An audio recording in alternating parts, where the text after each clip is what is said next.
kubeeyi yonna gye yagadde kagubere gumu kitundu kubanga naye yayise mu bugubi okugafuna. Gavumenti teyina weekoma newankubadde ng'olina eddembe lyo osasula n'omusolo weekomaga nti price eyina kuba bweti kubanga mbijjukira ku lwa sukaali minisita yavayo mu kaseera ko yali minisita Amelia Kyambadde n'avayo naga nti price ya sugar eyina kubeera bweti. Mu kaseera kano sandisubidde nti gavumenti we yandivire nega nti price ya fuel teyina kusukka wano.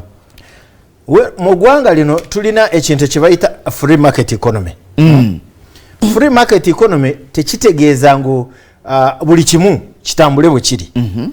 Waliko ebintu bye bayita essential goods. Essential goods.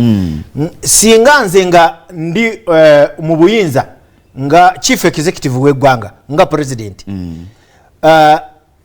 Certainly nandibadde na limitations nga ngamba essential goods ebintu bitukozesa ennyo mu ggwanga oba buli omu ng'akozesa prices tezirina kusuka wano oba zisuka wano government ng'eyingiramu oba nga subsidizinga omuntu wa bulijjo. For instance tukisanze ngu singa fuel price eya petrol esuka 1,400 awo omuntu wa bulijjo aba akoseddwa ekinene nnyo aba akoseddwa. Government yandibadde ng'evaayo nga zineze ezongera ku lita ng'eyogeraganya n'omusuubuzi ng'emugamba for the good of the country, for the good of our people zino ffe tugenda kuzisasula.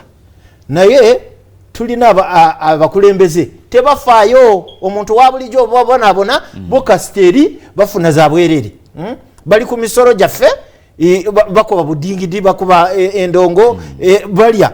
Nze nondabawo mu maaso awo waliwo ndowooza obumbi bwe bagenda obbaleetera muyise kampuni